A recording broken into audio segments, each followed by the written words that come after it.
চাচা গান তো ভালোই গায়, সুরটা শুনলে মনে করে বিষ খেয়ে মরে যায়। আপনার শরম লজ্জা থাকলে ঠিকই মরতেন। এই গলা দিয়া গান গায়া পোলা বানাইছি ডাক্তার, আর আপনি এত সুন্দর গলা দিয়া গান গায়া পোলা বানাইছেন ডিশ ব্যবসায়ী। হিরো আলম আপনার চেয়ে কম না মনে করেন। আমার একজন কদিন আগে আর কি কয় গান কার লোক, আমি কি গান বাংলাদেশের প্রখ্যাত শাহ আলম সরকার লোক, কয় না হে তো শাহ আলম সরকার না, হে হিরো আলম। হিরাইয়ালা হইছেন, গরমের দিন চাহিদা বেশি, 3টায় আলি দিয়েন না। তা হিরো আলম সাহেব আসসালামু আলাইকুম। আমার হুমকি দেয় নিচে বইবে খারই লই, আপনি 1000 বছর খারই যাও, আমার নম্বরটাও ছিটতে পারবেন না। 8টা গান জানেন, একটু মজায় মজায় গানের লেগে বয়াতি, পালাটা খালি 3 পালার বাইরে গিয়া পালা দিলে তো আর আপনার চালান থাকে না। কিয়ামত নিয়ে এবার আমি তার জিজ্ঞেস করতে চাই, এবার মুক্তারে কইরা রাখছে যেমন একটা আস্ত বোধাই। চাষি গাই ঠেল্লা কই আলা বড় বয়াতি তো মনে করে আমি কাজল দোয়ান কমু, আর হ্যারে আমরা সেন কাজল দেওয়ান কই, হ্যারে কসম দিয়ে জিগাইন তো হ্যার নামটা কি। একটা গান গাইছে, এগুলি রে খালি গান গাওয়াইয়া লইয়া যাই দেখে,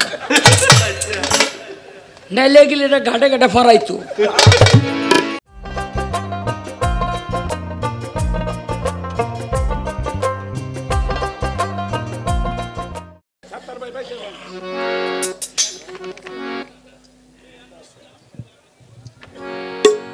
ধন্যবাদ আমার শাহ আলম ভাইকে প্রশ্নের জবাব করে আমার কাছে 2টি প্রশ্ন রেখেছেন।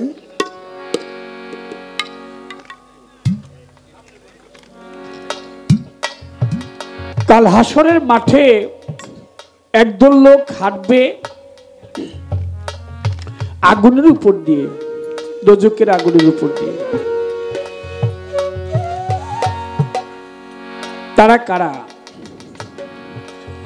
একটি কুকুর দোজকে জান্নাতে যাবে, একটি শ্রীগাল দোজকে যাবে।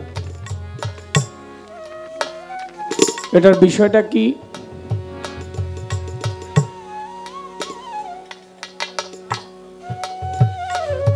আল্লাহর একটি দল থাকবে, মুক্ত দল, নাম তাদের উৎকাউর রহমান। শালম ভাই, তাদের নাম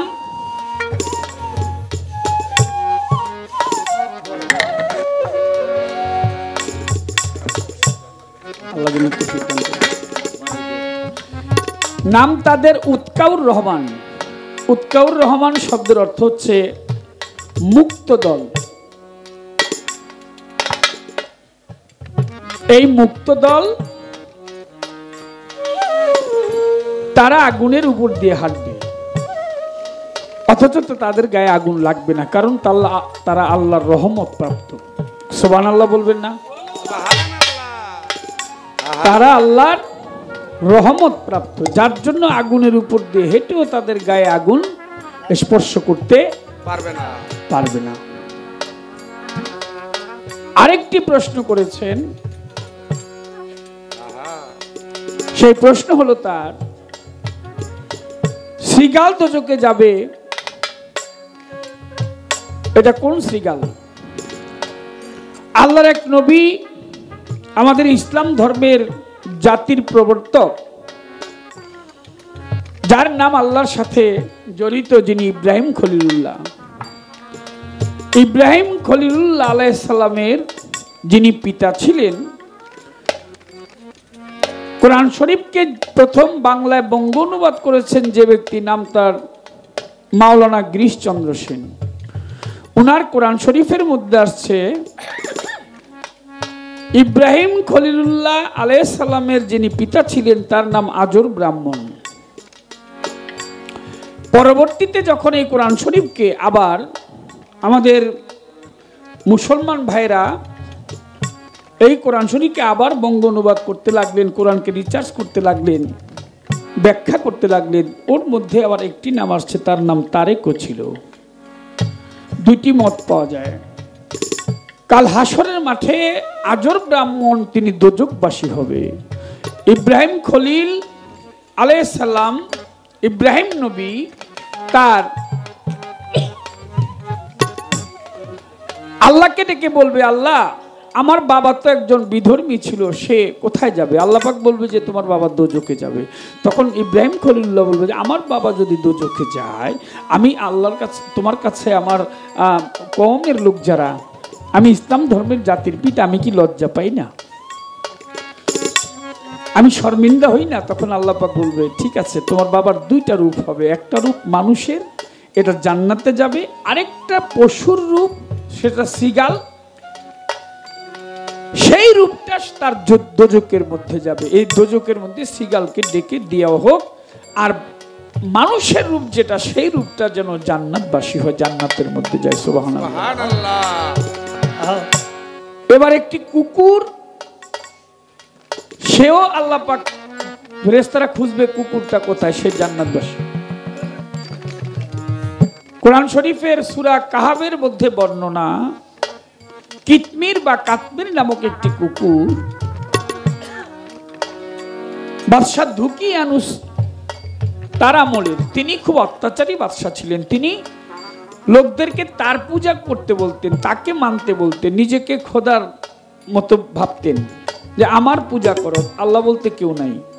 কিন্তু ওই এলাকার 7 জন যুবক তারা ভাবলেন যে না, আমরা তোমাকে মানব না, আমরা এক আল্লাহতে বিশ্বাস করি।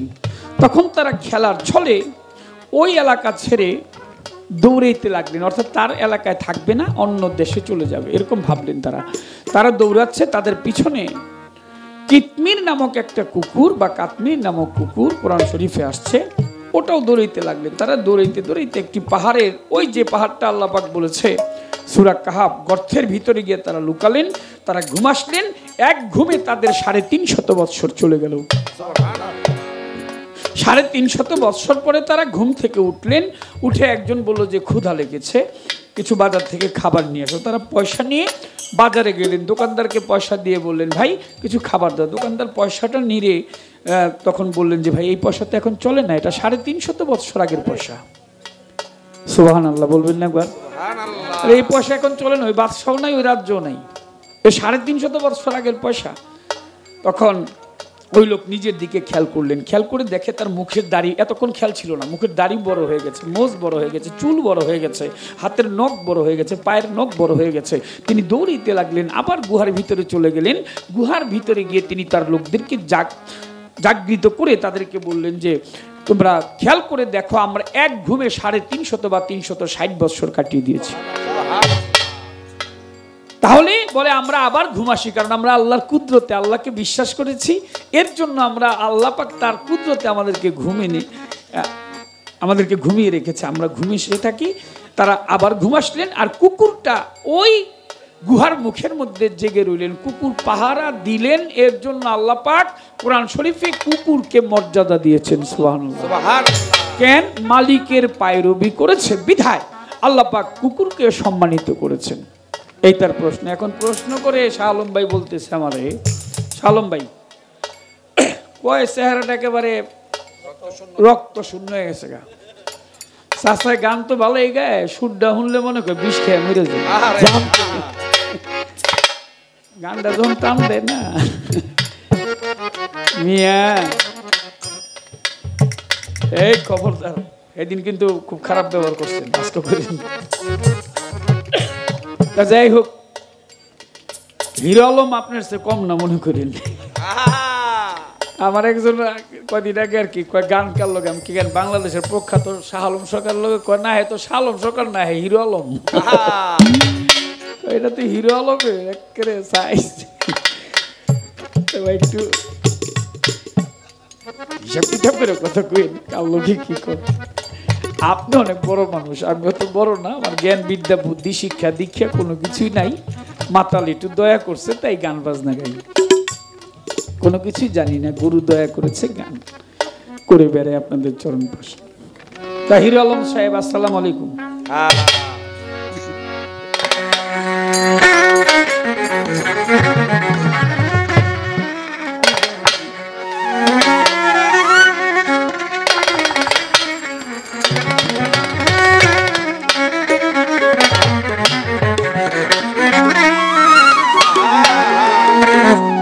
পুলসে রাতে হীরার ধার কেমনে হইবি পার, আরে ওই পুলসে রাতে হীরার ধার কেমনে হইবি পার। দারে গিয়া কত জোয়ান মরে পাগলা, দারে গিয়া কত জোয়ান মরে পাগল মন্দে। রসুলের নাম রাখি ওই অন্তরে, হাসরে নবীজির নাম মুর্শিদের নাম রাখি ওই অন্তরে পাগল মন্দে। নবীজির নাম রাখি ওই অন্তরে, যার যার মুর্শিদের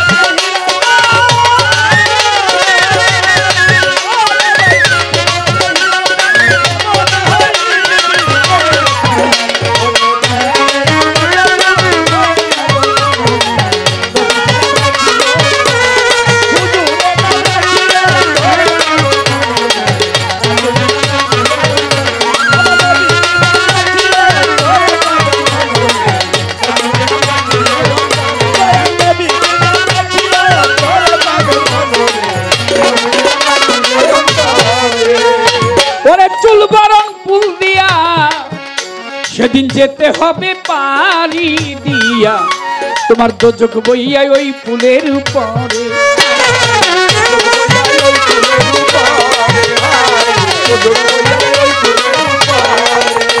কোথায় রয়েছে ফেরেশতা খাড়া ওই দোজক দিচ্ছে পাহারা, কোথায় রয়েছে ফেরেশতা খাড়া ওই দোজক দিচ্ছে পাহারা। পাপি তাপি পাইলে কাটে দাঁড়ে সেটাই, পাপি তাপি পাইলে কাটে দাঁড়ে পাগল মন্দে। রসুলের নাম রাখি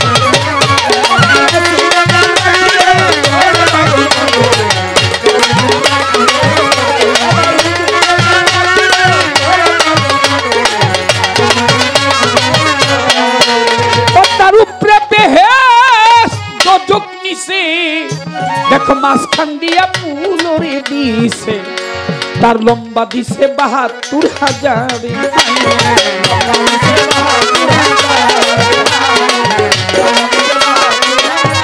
তার উপরে বেহেশত দোজক নিছে, দেখো মাঝখান দিয়া ফুলরে দিছে, তার লম্বা দিছে ৭২,০০০।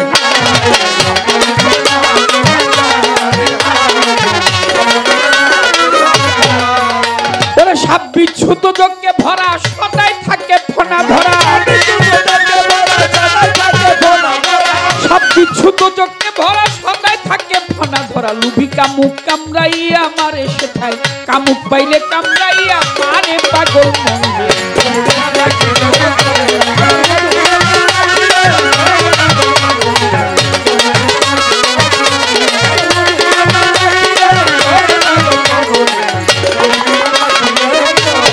তুই ৭০,০০০ বৎসর ধরি থাকবি রে মন পুলি চুরি, তোর ভয়ে পরাণ কাব্যে থরে থরে।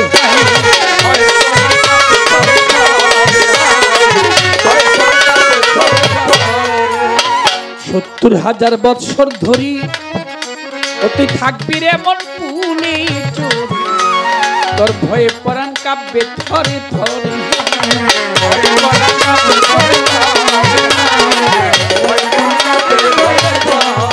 তোর দয়াল নামটি সঙ্গের সাথী, আধার ঘরে জ্বলবে বাতি।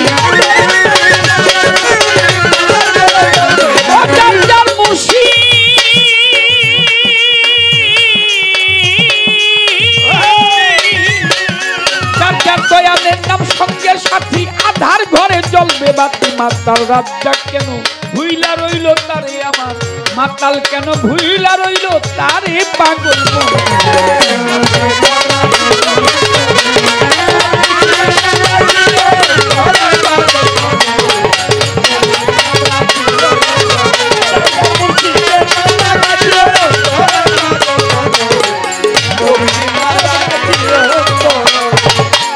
পুলসেরা।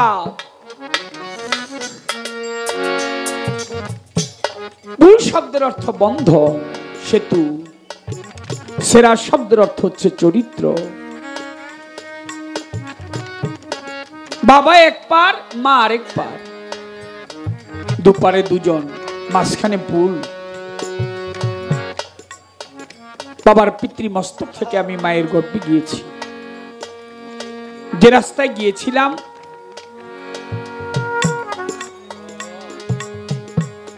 সে রাস্তায় আবার এসেছি।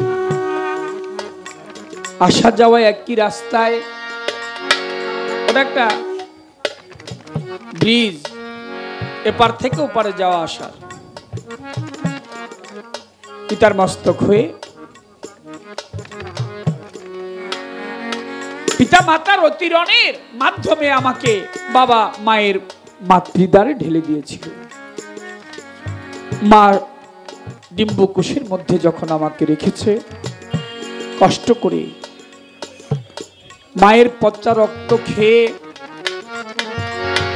হয়েছে গঠন, আর পিতা দিয়েছে তার পিতৃ যত অমূল্য ধন। পিতা তার অমূল্য ধন দিয়েছে। আর মায়ের গর্ভে ঢুকে মায়ের পচা রক্ত আহার করি, কারণ মায়ের রজস্বলা হয় 27 দিন অন্তর অন্তর। কিন্তু আমি যখন মায়ের গর্ভে প্রবেশ করেছিলাম তখন বন্ধ হয়ে গেছে। সেটা আমার শরীরের মধ্যে কানেকশন করে দিয়েছে। 5 মাস থেকে আসতে লাগলো, হাতের রূপ হয়েছে, রূপ হয়ে আস্তে আস্তে মাথা হলো, পা হলো, মাথা নিচের দিকে চলে গেছে, পা উপরের দিকে আছে, ঝুলেছিলাম। প্রভুর কাছে বলতেছিলাম, আল্লাহ তুমি আমাকে জঠর যন্ত্রণা থেকে মুক্তি দাও। আমি তুমি ভিন্ন অন্য নাম নিব নাই আমার বদনের উপরে।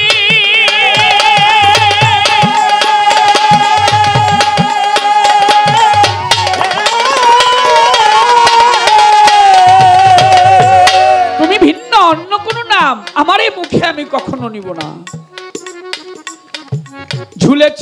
ঝুলেছিলাম মায়ের পেটেরও ভিতরে। মা যদি দাঁড়িয়ে আমাকে প্রসব করত, জন্ম দিত, আমার মাথাটা গিয়ে পড়তো মায়ের পায়ের মধ্যে। আমি আসার সময় মা একটা চিৎকার মেরেছিল, কষ্ট পেয়েছে অনেক।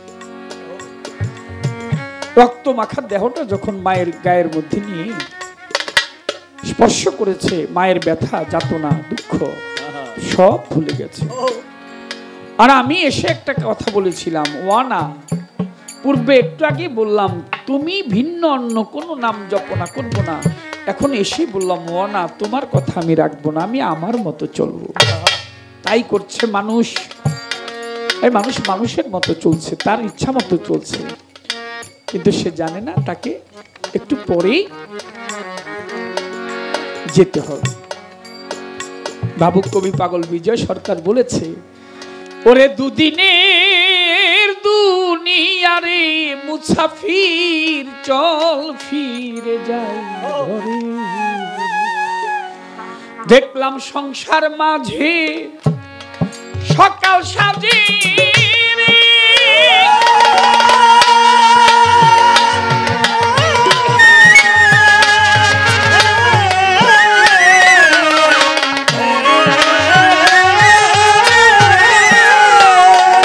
সাজে সে না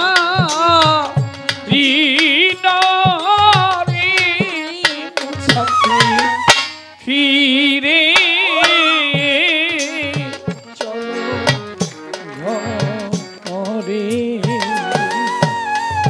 দুদিনের দুনিয়ারে মুসাফির ফিরে চল যাই ঘরে। আসার পালা শেষ হয়ে গেছে আমাদের সবার, এখন যাবার পালা। আসার সিরিয়াল আছে, বড় ভাই আগে আসে, মেজ ভাই, তারপর ছোট ভাই। যাওয়ার কোনো নির্ধারিত সময় নাই। তবে অলিয়া উলিয়া পীর মুর্শিদ যারা, তারা জানে যাওয়াটা যেন সুন্দর হয়, কখন যেতে হবে। যাক, মায়ের গর্ভে আমি ছিলাম, এটা হাসরের মাঠের চাইতে কম না। একটা মানুষ আর একটা মানুষের পেটের ভিতরে ছিল, এটা কি জানাতেন বিষয় নাকি? ওইটুক ভাবলেই তো আপনি সব হারা হয়ে যাবেন। আপনি এক ফোঁটা পানি ছিলেন, রতিরণের মাধ্যমে সেই পানি মা নিয়ে একটা মানুষ বানিয়ে দুনিয়ায় ঢেলে দিয়েছে। সাধারণ বিষয়, এই মানুষটা আর একটা মানুষের পেটের ভিতরে ছিল, ওটাও কম না। আবার এক হাসরের মাঠে বিচার করবে আমার আল্লাহ পরয়ারে। যারা যারা বিচার করবে অহেদুল কাহার নামটি ধরে, থাকিবে না দয়া মায়া মমতা এই বান্দার প্রতি। তারপরে যদি কোনো সাথে কারোর সাথে থাকে তার প্রীতি, হ্যাঁ সবার জন্য না। আল্লাহ বলছে আমার দক্ষিণ পাশের লোক যারা তারা বিনা হিসাবে জান্নাতবাসী। সুবহানাল্লাহ। আমার দক্ষিণ পাশের লোক যারা তারা বিনা হিসাবে জান্নাতবাসী। দক্ষিণ পাশের বলতে বুঝায় যারা আল্লাহর মনোনীত, যারা আল্লাহর দলের লোক। তার তো একটা পরিষদ আছে, তার তো কিছু লোক আছে। ওই লোকগুলা হিসাব কিতাবের প্রয়োজন ধার ধারে না, তারা বিনা হিসাবে জান্নাতে যাবে। আল্লাহ পাক কোরআন শরীফের সূরা ফাতিহা, ফাতিহার নিচে শানে নজুল লেখা আছে, ওখানে পড়ে দেখবেন 4 প্রকারের লোক একেবারে হিসাব ছাড়াই জান্নাতবাসী। এক নম্বরে নবীগণ, নবীরা মাসুমের নেই। নবীগণ তাদের কোনো হিসাবের প্রয়োজন নাই, বিনা হিসাবে জান্নাতে যাবে। দ্বিতীয় নম্বরে হচ্ছে সালেহগণ, ওলিয়া উলিয়া যারা জগতের বুকে, যারা আল্লাহর প্রেমে মশগুল হয়ে সবকিছু ত্যাগ করে দিয়েছে, তারা সালেহগণ। তৃতীয় নম্বরে হচ্ছে শহীদগণ, যারা ধর্ম যুদ্ধ করে, যারা মানবতার যুদ্ধ করে, দেশের জন্য যুদ্ধ করে প্রাণ দিয়েছে, মাতৃভূমির জন্য প্রাণ দিয়েছে, বিনা হিসাবে জান্নাতবাসী শহীদ যারা। চতুর্থ নম্বরের লোক হচ্ছে সিদ্দিকগণ। সিদ্দিক কারা? যারা আল্লাহকে বিশ্বাস করেছে। কবি নজরুল বলেছে আল্লাহতে যার পূর্ণ ঈমান কোথা সে মুসলমান। সিদ্দিকদের কোনো বিচার লাগবে না। এই 4 প্রকারের লোক পড়ে দেখবেন শানে নজরুল লেখা আছে সূরা ফাতিহার প্রথম সূরার নিচে, উদ্ঘাটিকা। ফাতিহা শব্দের অর্থ হলো উদ্ঘাটিকা, উদ্বোধন করেছে এটা দিয়ে। ওর নিচেই লেখা আছে শানে নজরুল 4 প্রকারের লোকের বিচারের প্রয়োজন, বিনা হিসাবে জান্নাতবাসী। তাহলে হাসরের মাঠে অনেক বিষয় আছে যা জানা দরকার। শব্দ বলা যাবে না ভাই শাহ আলম সরকার। কিয়ামত নিয়ে এবার আমি তারে জিজ্ঞেস করতে চাই। এবার মুখটারে কইরা রাখছে যেমন একটা আস্ত বোদাই। এ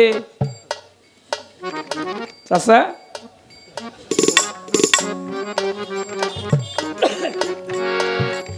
কি ব্যাপার, কি ওই দিক ঘুরে রয়েছে হাতে আমার দিকে চায় না কেন রে?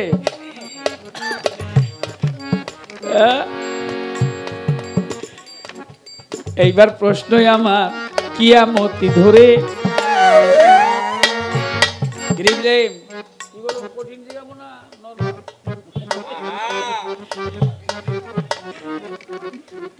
পরে আর বন্ধুত্ব রাখবো না। দেখেন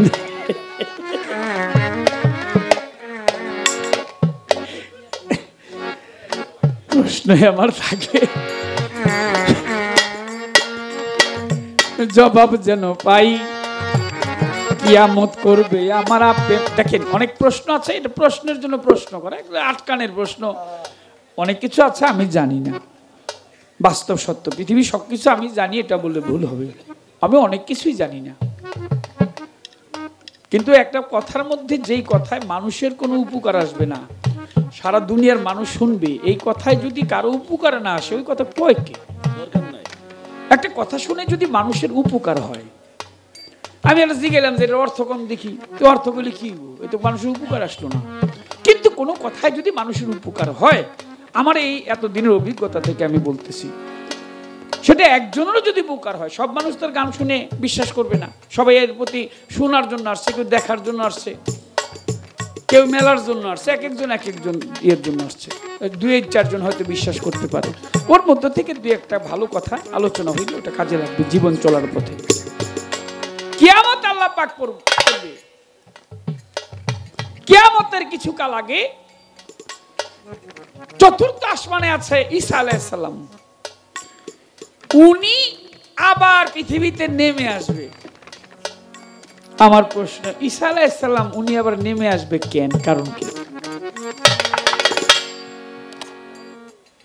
সারা জীবন তো শুনছি উনি 4র্থ আসমানে উপরে আছে নাকি, কিন্তু কেন আছে, কারণটা কি? এটাই প্রশ্ন। এর মাঝে তরিকত আছে, শরীয়ত আছে, হাকিকত আছে, মারুফত আছে। একটা কথার মধ্যে যদি ভাব অর্থ না থাকে ওই কথা জিজ্ঞাসা করে কে? এটা তো আমার কথা।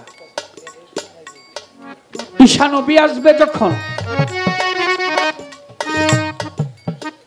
বলেন না আমায় ইমাম মেহেদী থাকবে, তখন থাকবে এ ধরায়। ইমাম মেহেদী আলাইহিস সালাম তিনি তখন দুনিয়াতে আবার তার আবির্ভাব হবে, তার প্রকাশ ঘটবে।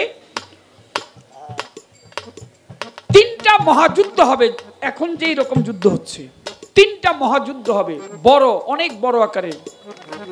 বিশ্বযুদ্ধ কিন্তু দুইটা হয়ে গেছে। তৃতীয় বিশ্বযুদ্ধের দ্বার প্রান্তে পৃথিবী, 10-20 বছরও লাগতে পারে, কিন্তু হবে। যার যার ক্ষমতার বাহাদুরি তো দেখাইতেছে, শেষে দেখাবি। এই তৃতীয় বিশ্বযুদ্ধ অর্থাৎ পৃথিবীর যুদ্ধের আগে তিনটা মহাযুদ্ধের মধ্যে মুসলমান প্রথমবার হেরে যাবে, দ্বিতীয়বার হেরে যাবে, তৃতীয়বার ইনশাল্লাহ তাদের জয় হবে। কেন? ইমাম মেহেদী আলাইহিস সালাম আসবে, তাকে সহযোগিতা করবে এর জন্য ঈসা আলাইহিস সালাম। আমার কথাটা কিন্তু এখানেও না, কেন আসলেন আগে ভালো করে লিখে রেখেন শালম ভাই। ইমাম মেহেদীকে সহযোগিতা করবে।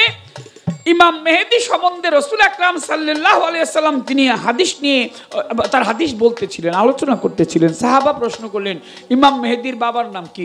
নবী বলে, বাবার নাম আব্দুল্লাহ। ইমাম মেহেদীর মায়ের নাম কি? বলে, তার মায়ের নাম আমিনা। বলে, তার জন্মস্থান? বলে, ইমাম মেহেদীর জন্মস্থান হবে মক্কা নগর। বংশ বলে কুরাইশ বংশ।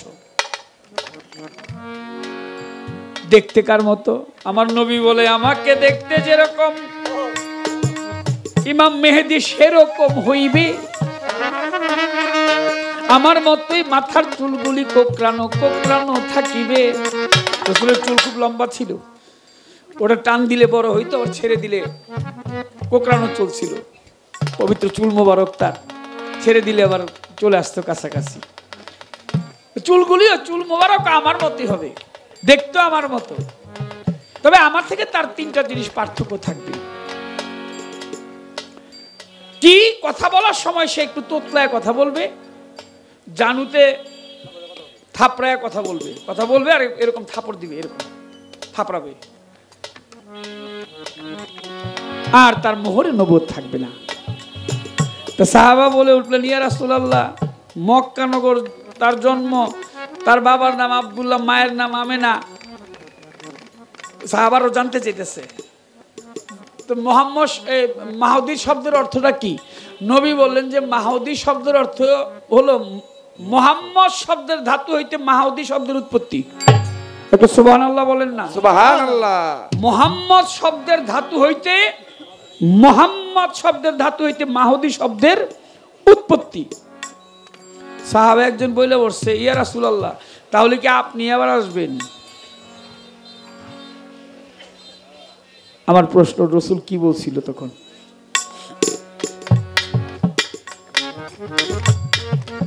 ভাল লাগবে শুনলে। আর কোনো আলোচনা নাই, ছোট্ট গান করে আসর ছেড়ে দেই। শাহলম্বদ ভাই দাঁড়াইয়া সুন্দর বলবে, নিশান করে সই। ছোট্ট একটি গান করিয়াই আমি আসর দিব ছেড়ে। ধন্যবাদ ধন্যবাদ আমার শাহ আলম সরকারে।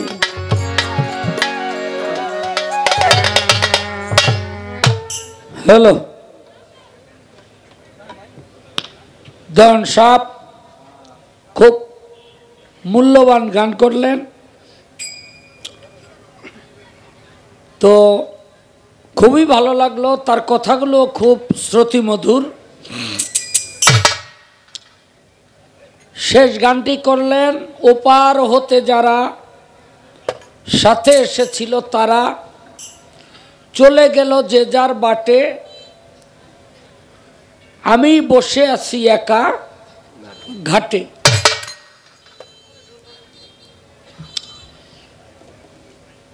আচ্ছা দাউন সাহেব, এই গানটা আপনার হাসরের কোন জায়গায় পড়ে? আচ্ছা আচ্ছা, মানুষরা ঠকাইয়া এমনি টাকা নেওয়া ঠিক?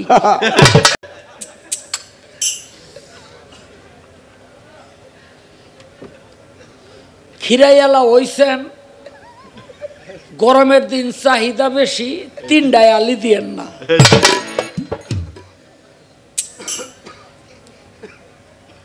আপনি একটা বিচ্ছেদ গান গাইতেন, এর লেগে আমার কিয়ামতের গান গাইতে হইব? এই যে আমগর রশিদ সরকার সাহেব কইতো যে কোন এক বয়াতিরে যে আমি যে জিনিসটা বুঝি না এটা বুঝি, আর তুই যে বুঝস না এইটাও বুঝস না। যদিও এই কথাটা বলেছিল সক্রেটিস, হ্যাঁ এই কথাটা বলছিল সক্রেটিস যে পৃথিবীর মানুষের সাথে আমার পার্থক্য এইটুকু, মানুষ বোঝে না এইটাও বোঝে না, কিন্তু আমি যে বুঝি না এটা আমি বুঝি। তো এখন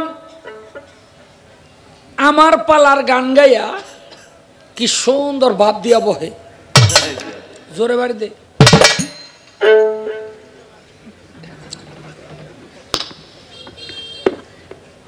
আমারে কয়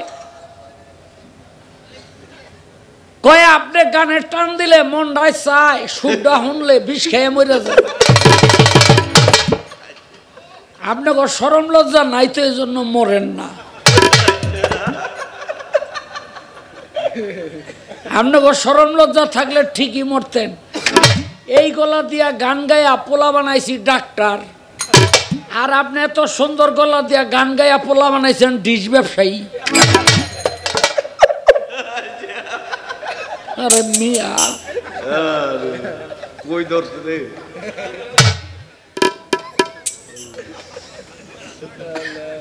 হ্যাঁ, পিজি হাসপাতালের মেডিকেল অফিসার আমার ছেলে বর্তমান, আর হের বলাইলো ডিশের ব্যবসা করে।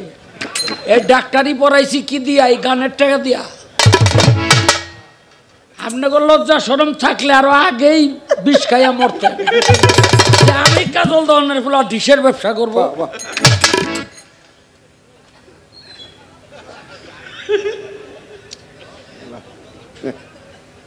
এই প্রশ্ন করছে দুইটা। দেখেন মানুষকে ভুল ইনফরমেশন কি দেয়। ওই জন্ম নিয়া এরপরে ওয়ানা ওয়ানা কয়, এটার ব্যাখ্যা কি করলো? আল্লাহ তুমি যা কইছো আমি তোমার মতো কথা মতো চলবো না, আমি আমার কথা মতো চলবো। এই আপনার এটি কেই গেছে। এই সমস্ত গুরুত্বপূর্ণ তথ্যগুলি অবশ্যই কোরআন হাদিস ভিত্তিক দেওয়া উচিত। এই যে মিডিয়ার যুগ, এতগুলো মানুষ শুনতেছে, আপনি যেটা কইতেছেন আমি যদি না ধরি এইটা বিশ্বাস করি তো বাইর যাইব।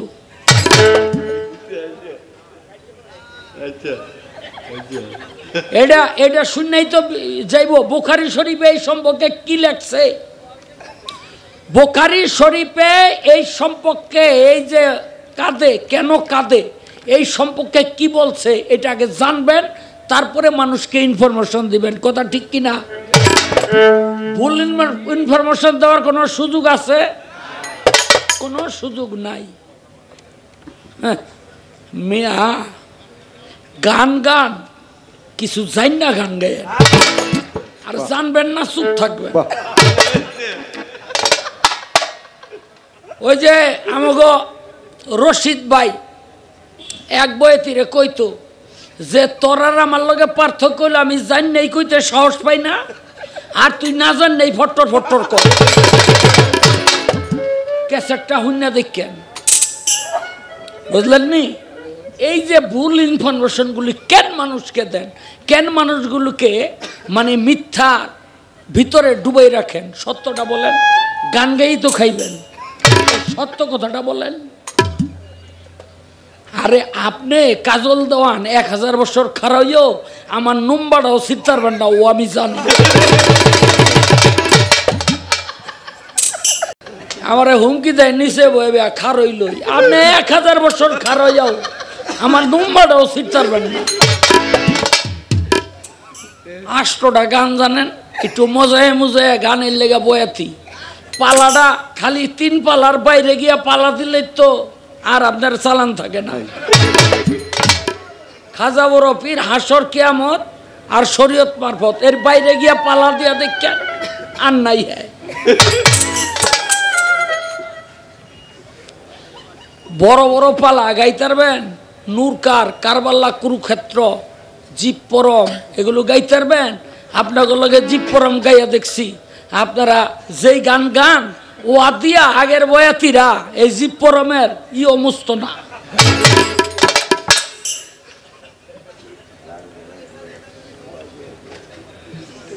গান একটা গাইতে হইব। দেখেন আমারে কয় কয় গান কার লগে? হিরু আলমের লগে। মানে এত মূর্খ তো বুঝে না,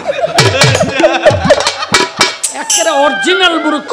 আপনারা কি জানেন হিরু আলমের ভাস্কর্যটা ঢাকা ইউনিভার্সিটির ভাস্কর্য চত্বরে, ঢাকা ইউনিভার্সিটি থেকে সেখানে গড়ে কীর্তিমান পুরুষ হিসাবে তাকে রাখা হয়েছে?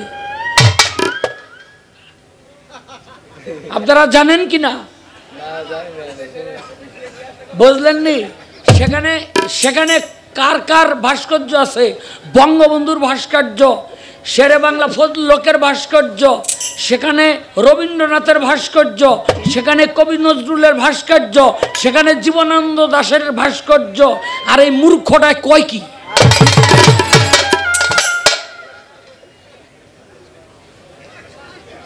আমি শাহ আলম সরকার কি হিরু আলমের একটা পশমের যোগ্য হইতে পারো? আমি যত গান গাই না কেন ওই ঢাকা ইউনিভার্সিটির ভাস্কর্য চত্বরে আমার ভাস্কর্যটা কোনোদিন উঠবে না।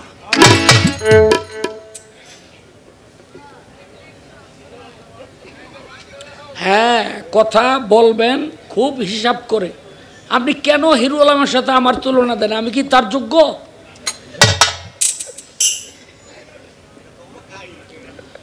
যার একটা গান গাইছে, এগুলি রে খালি গান গাওয়াইয়া লইয়া যাই দেখে, নাইলে এগুলি রে ঘাটে ঘাটে ফরাইতো। একটা গান গাইছে কয় নিচে দুজক উপরে বেহেস্ত, পুলসেরাতের পুলের উপরে বলে বেহেস্ত, নিচে বলে দুজক। এই হাদিস আপনি পাইছেন কই? পুলসেরাতের পুলের নিচে 7টা দুজক থাকবে, এটা ঠিক আছে। পুলসেরাতের পুলে উপরে জান্নাত, এই হাদিস আপনি পাইছেন কই?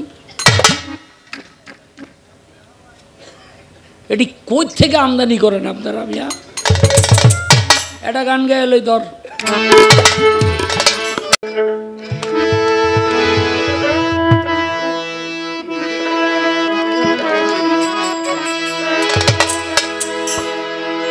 যা হলো হবার, বাকি কিছু নাই আর। সকাল সকাল এবার গেলে বাঁচি, এই সংসারের সংসার মানা নাই চাকরি। এই ঝক মারি আমি করে দেখেছি কি রে সংসারের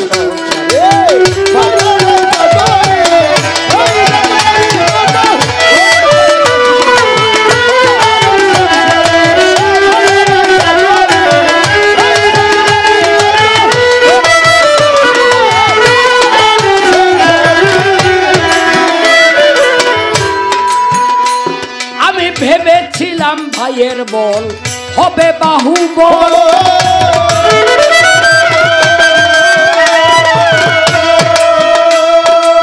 বিপদে আপদে ভাই সহায়ার সম্বল। আমি ভেবেছিলাম ভাইয়ের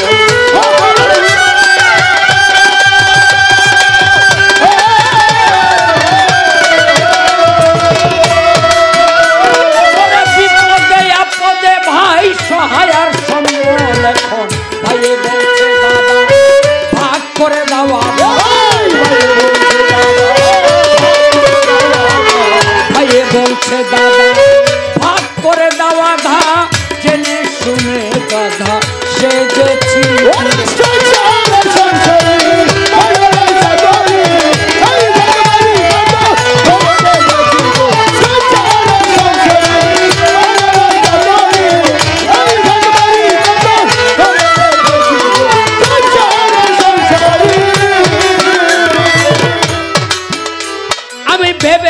ছিলাম ছেলের মতো আপন কেহ নাই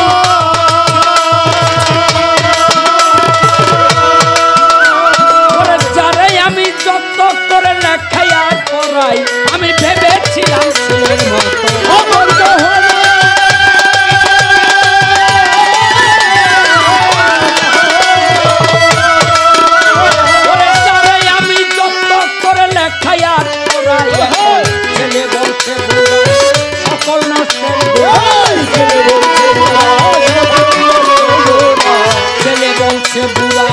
সকল নষ্টের গোড়া নিজের কপাল নিজে পুড়েছিল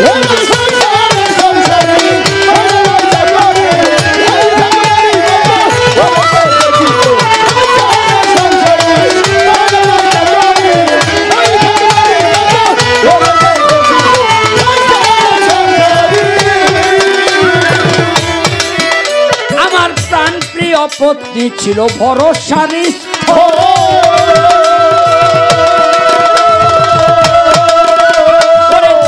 আমি ভেবেছিলাম আমার শেষ সম্বল আমার প্রাণ প্রিয় পত্নী ছিল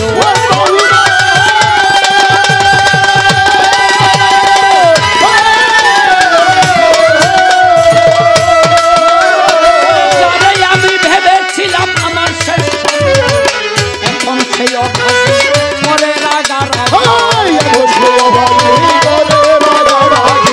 এখন সেই অভাবী পরে রাগারাগি ভূতে ধরা রোগী সেজেছি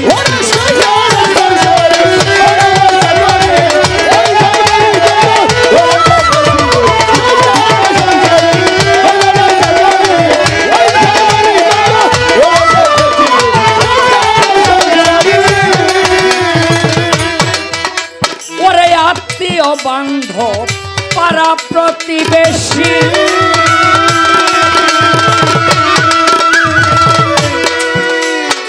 সকলের কাছে যেন আমি একটু বেশি আত্মীয় বান্ধব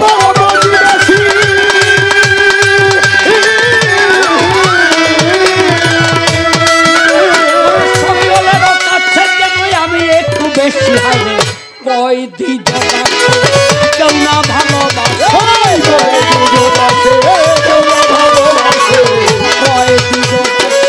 কেউ না ভালোবাসে এই বিদেশে দেখেছি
দেখেন দুটি প্রশ্ন করেছেন ঈসা নবী দুনিয়াতে আবার আসবে কেন এই পৃথিবীতে আমার নবী করিম সাল্লাল্লাহু আলাইহি সাল্লাম ছাড়া 1 লক্ষ মতান্তরে 2,24,000 পয়গাম্বর 312 জন নবী সবাই কান্ত মাওলা আমরা যদি নবী পয়গাম্বর না হইয়া আখেরি জামানার নবীর উম্মত হইতাম আমাদের জীবনটা ধন্য হয়ে যাইত কিন্তু তার মধ্যে ব্যতিক্রম ছিল ঈসা নবী ঈসা নবী আল্লাহর রাসূলের সম্মান অনুধাবন করতে পেরে আল্লাহর কাছে বলেছিল, মাবুদ আমাকে তুমি ঈসা নবীর উম্মত না বানায়, আরে মুহাম্মদের উম্মত না বানাইয়া দুনিয়ার থাইকা নিও না। আল্লাহ কবুল করলো। আল্লাহ কয়, তো তোমার সময়ে তো আমার হাবিব দুনিয়ার মধ্যে আইব না, তো এক কাজ করি কি, আমি তোমাকে আমার হেফাজতে নিয়ে যাই। ঈসা যখন খ্রিস্টানদের মধ্যে ধর্ম প্রচার করতে আরম্ভ করলেন, বিপদগামী কিছু খ্রিস্টান ঈসা নবীকে ভুল করে বন্দি করে তাকে ক্রুশবিদ্ধ করলেন। কিন্তু আল্লাহ পাক কোরআনের মধ্যে বলছে, তারা ঈসাকে ক্রুশবিদ্ধ করে নাই, তাদের জেলখানার মধ্যে যে কয়েদি ছিল তার এক কয়েদির চেহারা আমি ঈসার অনুরূপ করে দিলাম এবং ঈসাকে আমি চৌথা আসমানে উঠাইয়া নিয়ে আসি। কেন? নবী মুহাম্মদের দিন পৃথিবীতে না আসা পর্যন্ত মুহাম্মদের কলেমা পয়রা বাস্তব জীবনে উম্মত হওয়ার কোনো সুযোগ নাই। এই জন্য আল্লাহ পাক কুদরতের মাধ্যমে চৌথা আসমানে উঠাইয়া নিয়ে গেলেন। আবার পৃথিবীতে এই ঈসা নবী ইমাম মেহেদী মসজিদের মধ্যে ইমামতি করতে থাকবে, বার থাকবে শুক্রবার। ঈসা নবী দুইজন ফেরেশতার কাঁধে ভর কইরা মসজিদের ছাদের মধ্যে নামবে, আর মুসল্লিরা ঈসা নবীকে দেখাই সিঁড়ি দিবে, সিঁড়ি দিয়া নামবে। ঈসা নবীকে দেখাই খ্রিস্টানরা খুশি হয়ে যাইব, কি আমাগো নবী আয়ে পড়ছে, আমাগো নবী আয়ে পড়ছে। ঈসা নবী কইব, আমি তখন নবী, আমার দুইটা প্রশ্নের জবাব দে, যদি দুইটা প্রশ্নের জবাব দিতে পারো তাইলে আমি তখন নবী। কয় কি কন? কয় দুইটা প্রশ্ন হইল, আমি আল্লাহর পুত্র তোকে কবে কইছিলাম, আর শুয়োরের গোশত খাওয়া হালাল এটা তোকে কবে কইছিলাম। তারা তখন চুপ হয়ে যাবে, আর নবীর সামনে দাঁড়াতে পারবে না। এই ঈসা নবী পৃথিবীতে ইমাম মেহেদী যখন চলে যাবে, ওই দিন ইমাম মেহেদীর পেছনে নামাজ পড়বে মুসল্লি হইয়া। ইমাম মেহেদী যখন দুনিয়ার মধ্যে এই দুনিয়া থেকে বিদায় নিবে, তখন ঈসা নবী আবার এই দুনিয়ার ইসলামের ক্ষমতাটা হাতে পাবে। তিনি মুহাম্মদের কলেমা পড়ে নবীর উম্মত হবে। ইয়াজুজ মাজুজ যখন আসবে, ইয়াজুজ মাজুজের মৃত্যুর পর ঈসা নবী আরো 7 বছর এই পৃথিবীতে রাজত্ব করবে। তারপরে ঈসা নবীর মৃত্যু হবে। আর ঈসা নবীর জন্য আমার রাসূল করিম সাল্লাল্লাহু আলাইহি ওয়াসাল্লামের পাদদেশে একটি খালি জায়গা রেখেছেন, যেখানে ঈসা নবীকে মাটি মঞ্জিল করা হবে। আজও মদিনার মধ্যে ওই জায়গাটা আজও খালি। আমার রাসূলের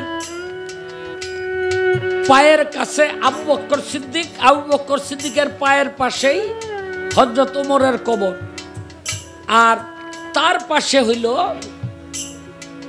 এই ঈসা নবীর জন্য জায়গাটা খালি রাখছে, কাউকে মাটি দিতে দেয় নাই। এটা আমার রাসূলের নির্দেশ ছিল।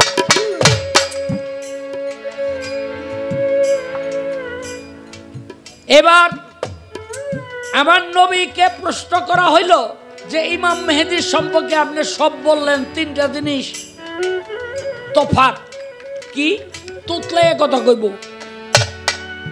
আর জানুতে এই হাত মাইরা মাইরা কথা কইব। তোতলা মানুষের দেখবেন কথা বাইর হইতে চায় না। আমাগো এক ডুলি আছে, নাম হইল মোস্তফা, হোটেলে গেছে পারাটা খাইব, হনে পারাটা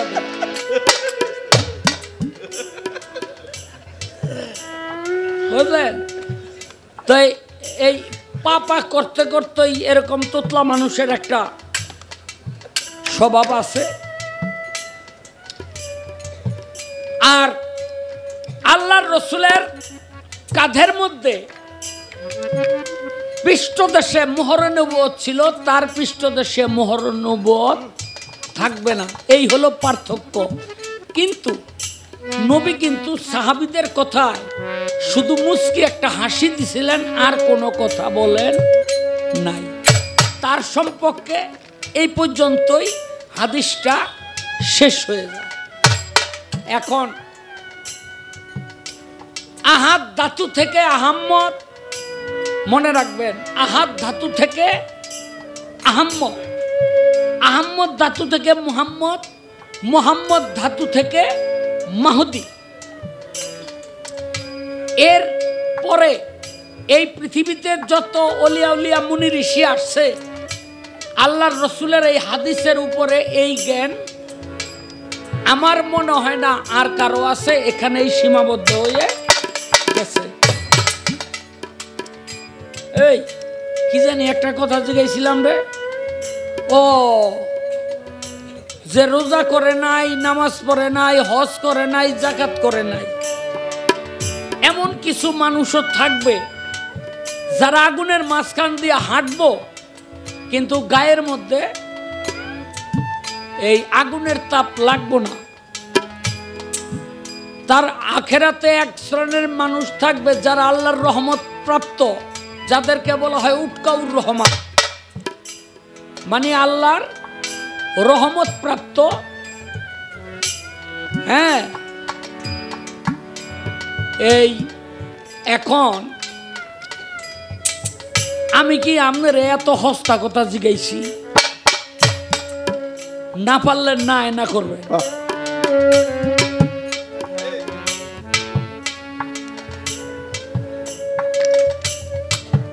আপনি জাগো কথা কইলেন, হেরাইল মনে করেন ওয়াজ করনি, হেরাইল জুন পাগল, হেরাইল আবু হুরায়রা, হেরাইল আপনার ওই যে কদম চান, সুলেমান ল্যাংটা, এরকম কিছু মজ্জুব আল্লাহর ওলি আছে। আবার কিছু নবী রাসূলদের মধ্যেও আছে যারা আল্লাহর রহমত প্রাপ্ত ব্যক্তি। এখন এই সমস্ত মানুষগুলি কি আপনার করে নাই? রোজা নামাজ এগুলো করে নাই, যার যার মতো করে করছে। কিন্তু আমার প্রশ্ন, শুধু রোজা নামাজ করছে এদের ব্যাপারে না, রোজা নামাজ করে নাই, হজ যাকাত করে নাই, এমন কিছু ব্যক্তিও এর মধ্যে আছে। এটা কারা? জাজি গাই ঠেল্লা কই আলা বড় বয়তি তো মনে করে আমি কাজল দেওয়ান কমু,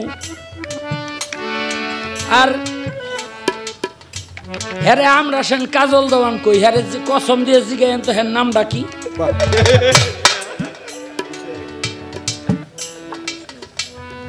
আপনিই কইেন আপনার নামটা কি?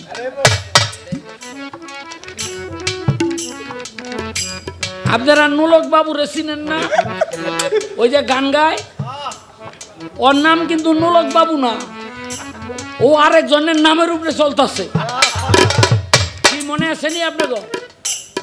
ওইলো আরেকজনের নামের উপরে চলতেছে, ওর নাম নুলক বাবু না, হ্যাঁ হইলো আরেকজনের নামের উপরে চলতেছে। হ্যাঁ নাম কাজল দেওয়ান, কয়ে দেবো আমি, কয়ে দেবো।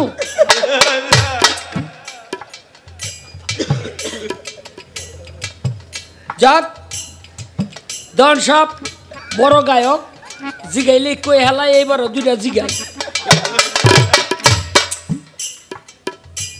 এই যে পৃথিবীতে আল্লাহর রসুলের দিন ইসলামের বিরোধিতা যারা করলো, আখিরি জামানার পয়গাম্বরের যারা উম্মত, এর মধ্যে পয়গাম্বরের আল্লাহর রসুলের দিনের ইসলামের বিরোধিতা করছে এরকম লোক আছে না?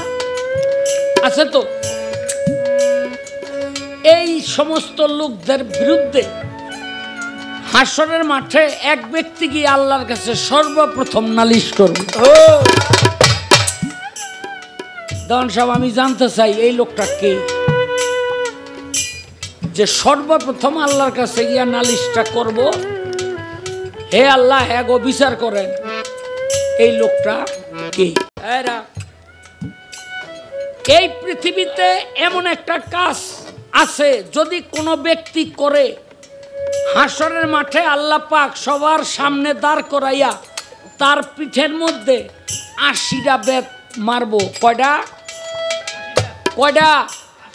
80টা। আপনাকে দিয়া কয় লইলাম এই কারণে যে আপনারা যেন মনে রাখতে পারেন। আবার উঠটা কয়েন না, দুনিয়ায় যারা জেনা করছে হ্যাঁ গো, আমি বয়াতি চিহ্নিত। হ্যাঁ, আখেরাতে এই দুনিয়ায় কি কাজ করলে, জেনা মেনা কিচ্ছু না, কি কাজ করলে 80টা বেত আল্লাহ পাক সবার সামনে দাঁড় করাইয়া তার পিঠের মধ্যে মারবে হাসরের মাঠে। এটা কেন?